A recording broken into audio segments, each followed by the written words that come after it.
ลีโกลีผ่านเต้พี่น้องแต่เฮาขาหญ้าขาตายหนังฮ่าๆจ้าๆหนังเมือกๆเลืองๆข่าวพี่น้องเซาคือได้ถูกหญ้าขาเหียมด้วยหู้ลองตั้งในห้องขัดเซาหลังหนึ่งตีเนื้อเวียงเกียงใหม่จึงไทยวันไหน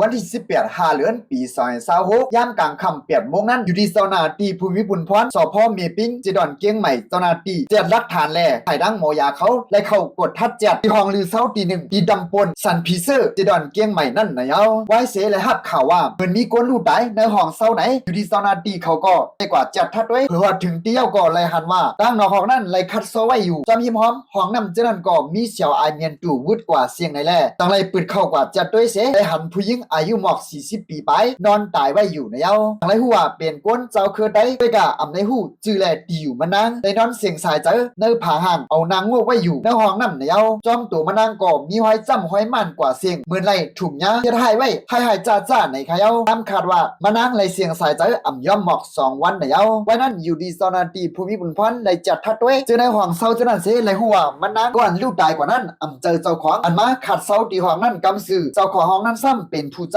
หายตัวอยู่ติดต่อมันใจอ่ำไรอยู่ดีซอนาตีเขาล้ำคาดว่าเกี่ยวกับกันตั้งการตายมานางไหนเสสั่งคัดซอยเย้าลักออกไปเปียดเหนียวห้องยามมือเลียวก็อยู่ดีซอนาตีเขาเลยห่วมลักฐานเสียวเนี่ยหาลอกไล่กับ10 ตู้เจ้าของห้องขัดเศร้าตอนตัดได้จัดทำอยู่ในค้าเดี๋ยวโดนตายก้นตายแท้เลยส่งกว่าที่ห้องยาลงมหาราชนครเชียงใหม่ตอนตัดได้จัดทัดลักฐานเฮอเตียโตลีแลกับ10เฮอพี่น้องผู้ตายมาหับกว่าหางเฮียนปางมาศาสตร์จอมหนังพิงจุงมีไว้นั่นเหนียวกำลังสุดย้อนสุบันผู้ก่อนเลยลู่ตายกว่าให้หอดถึงสุกติตีกระเดียนเตียนอ่ำลู่อ่ำเปลี่ยนนั่นเสียกำขา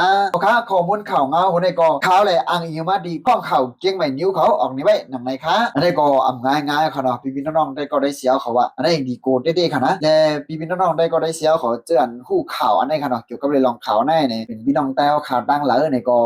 ยังไม่บันคอมเมนต์อีกนึงค่ะเนาะเป็นจำดีจอมเด้ๆว่าค่ะนะอันอยู่จอมมันนางอันเป็นคนใจเจ้าของห้องในค่ะเนาะเป็นเกี่ยวข้องการตายมันนางในค่ะนะอันนี้ที่เป็นผูมันนางห้ามนั่นก็เป็นจู่มันนางห้าในก็ฮู้กันเนาะตีห้องมาตีห้องเสียวก็ผิดโมกันห้ามนั่นก็ที่มีปัญหาอย่างกันในหมู่กันเนาะถึงที่บ่ได้ฆ่าตายกันจังไหนแต่ดีโกเด้ๆว่าค่ะเนาะกาปานย่ำพองมื้อเดียวแน่อย่าปีไว้เจอพะแน่รีเซเปิ้นยอค่ะเนาะยุ่มเจอจุดยุ่มเจอตัวเก่าในรีเซเปิ้นค่ะนะบ่ได้เปลี่ยนมาจังไหนมันดีโกเด้ๆว่าค่ะเนาะค่ะเกี่ยวกับไปลองตามโหในค่ะเนาะในข้องเข่าเก่งใหม่นิ้วได้ว่าเป็นพี่น้องใต้เหนือนั่นขนาดนะและพี่น้องใต้ก็ได้เสียวเขาเจือนคู่ร้องตั้งเปิ่นเปลี่ยนข่าวเงาโหในนี่ก็เดี๋ยวไม่บันต้านถึงเลยคอมเมนต์อะไรๆค่ะเนาะครับกำเนิดสุดก็พี่น้องได้ก็ได้เสียวเขาเจือนเป็นแห่งการยันเมื่อเฮาคากูก็ค่ะเนาะอันในหมอพังอยู่พังกินสติอยู่สติกินกันเพิ่มมันเสียกำค้าสุขายามพอยามในยุ่มใจเพิ่มไรค่ะเนาะกำเนิดสุดย้อนสู่ปันผู้ก่อนตายให้ได้ฮอดถึงสุคติกะเย็นเตียนร่วมเปลี่ยนนั่นเสียกำเก็บสืบปืนเพ